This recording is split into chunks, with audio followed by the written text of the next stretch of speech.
Alright, here's an update. I've cut the wiring harness there and there. I'm going to take that whole AC box out because on these trucks the AC box really gets in the way. Really does. I've never been a fan of air conditioning anyhow.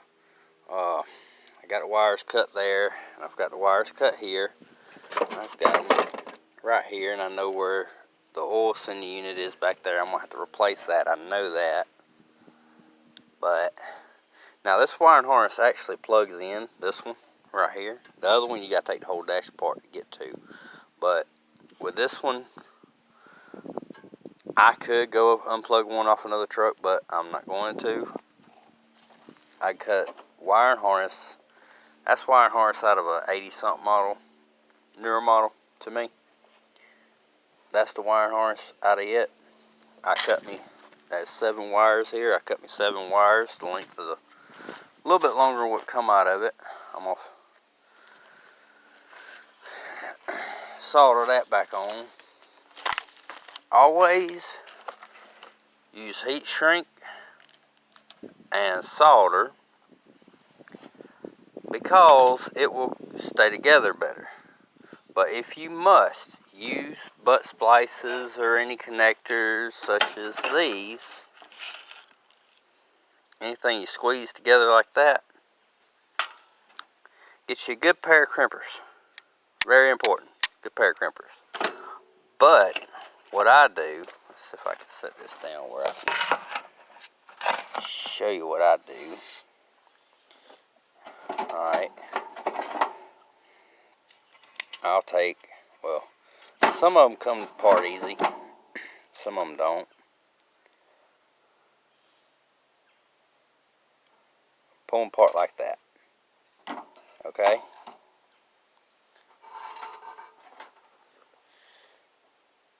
Alright. Heat shrink on there. Like so.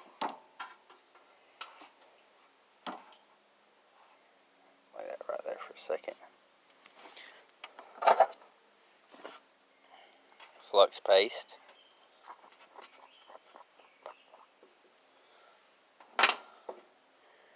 Looks a little nasty, but dip that little end right there in there.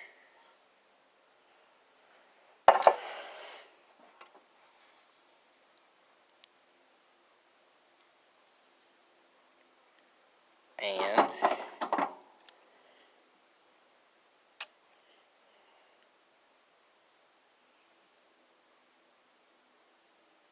alright, crimp it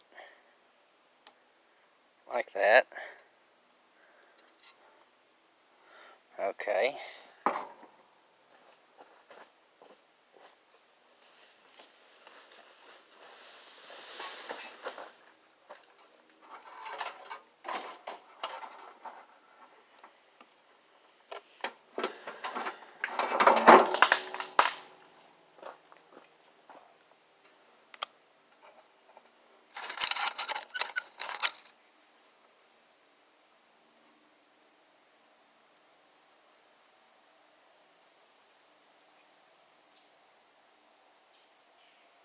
Heat it up enough so the wires and the connector actually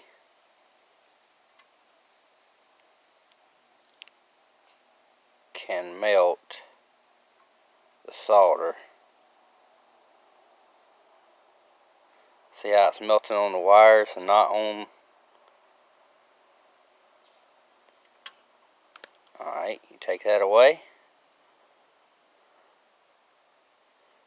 And give it just a minute to cool off, but harden back. And that connector will not lose connection. It will stay put.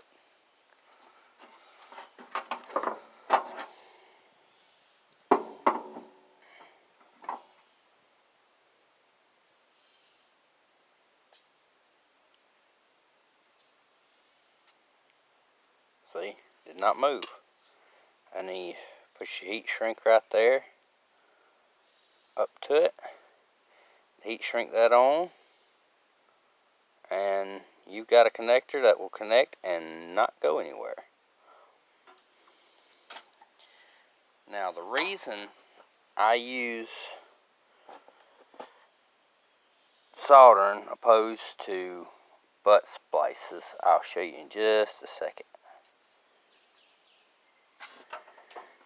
Okay, that's your butt splice.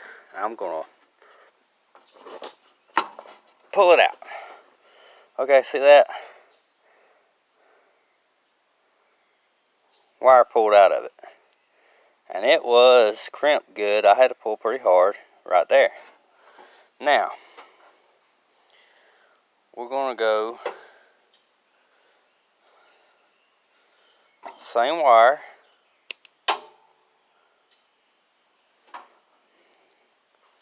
Strip it back a little more there. Good pair of wire strippers is key. Stripping the wires back. Now with this, right here, just twist them together like that.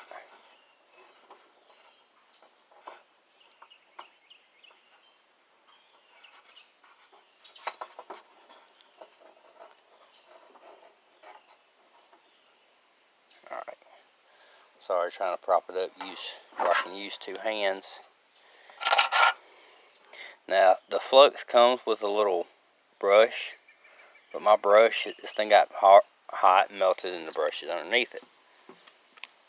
So I'm going to put right there under it, like that. So flux melting on it.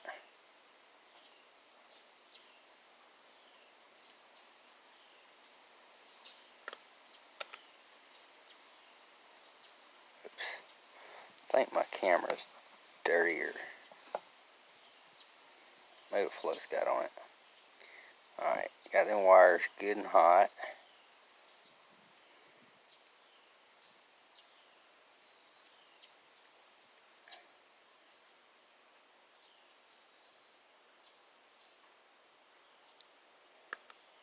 Alright.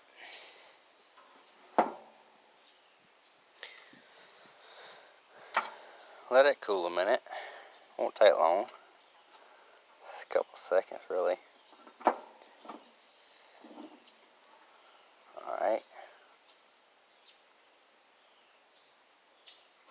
We'll let it cool a little bit longer so that's not weak.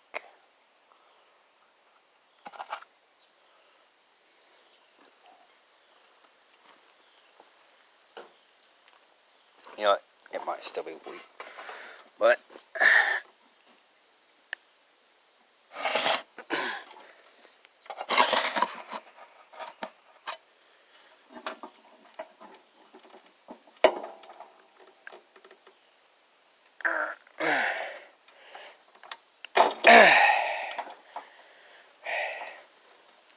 now you see that?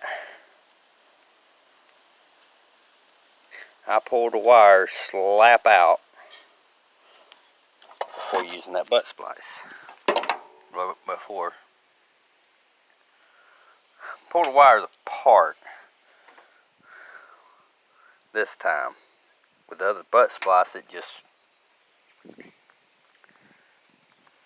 come out of the splice. So that's why I use plus solder. It's not gonna vibrate apart. It's not gonna. Which if you crimp it good, I've had good luck out of butt splices, but at the same time, I've had them fail.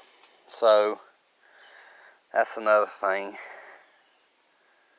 I'm just gonna take time, solder it, do it right. Maybe get another coil and some. I think this battery's still good. I don't know. It got pretty hot, but battery ends need cleaning. But yeah, see, you ain't got a room with a big block with the daggum AC. So I'm gonna take all that out. This truck ain't never gonna have see AC again anyways. It wasn't going to start with. Not when I got it. The last two owners wasn't interested in AC in it. Now, if I do put AC in, it's going to be a what's it called? Vintage Air. Really good AC. Vintage Air is really good air conditioning. I put some in a guy's car, and it was a hot day. Man, it really cooled that car off. And so that's where I'm at right now on this with the wiring. Once I get these wires going and swap this tire over, I'm going to test drive it. I got the other video of fixing the suspension, but right now we're still running on flat. We still got a flat tire. I gotta get another tire and put on it. But I got another video I gotta edit with my camera on the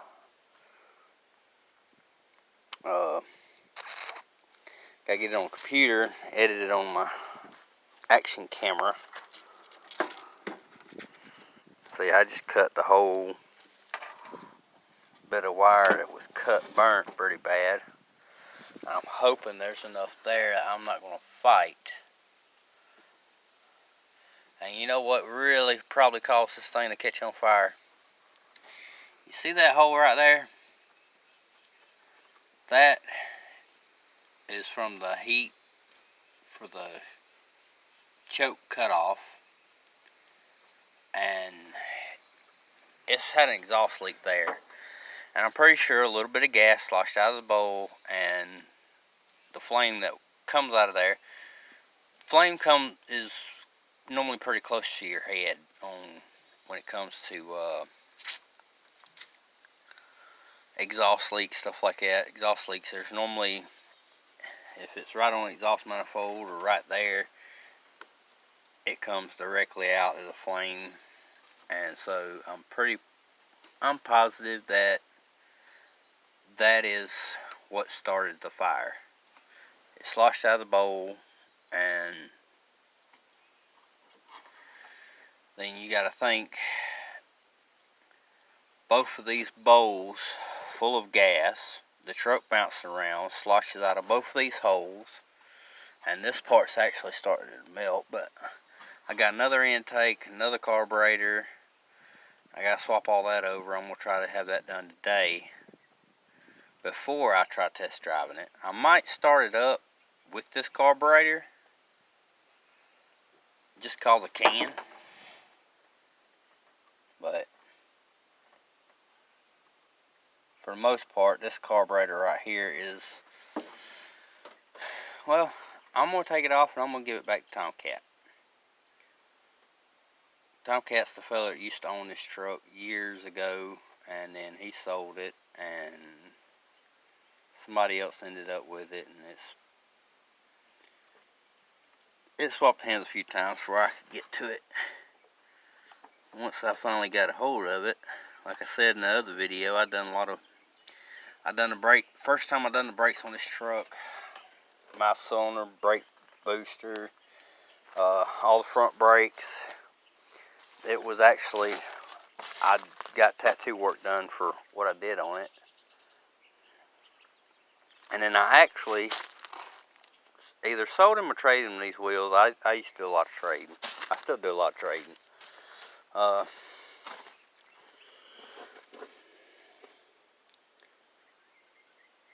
that's a little bit what's going on with the old truck. I might have to replace hoses and stuff. That fire got me good. That's another reason to have a fire extinguisher. Although I had one, but the fire extinguisher had dirt daubers done built a nest in it.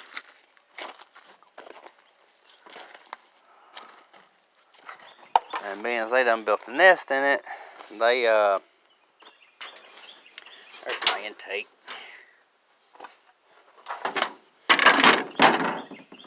That's my intake. It's been riding around in the back of the truck since before the crash. I'm going to pull it out and clean it up.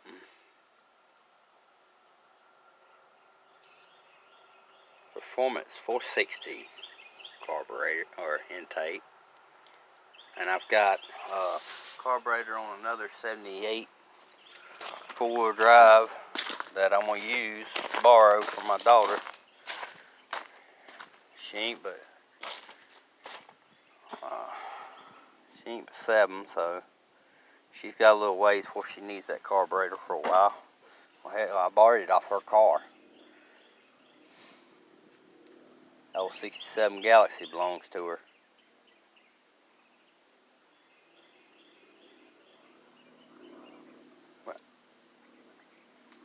That's where I'm at. I'll update y'all as I go.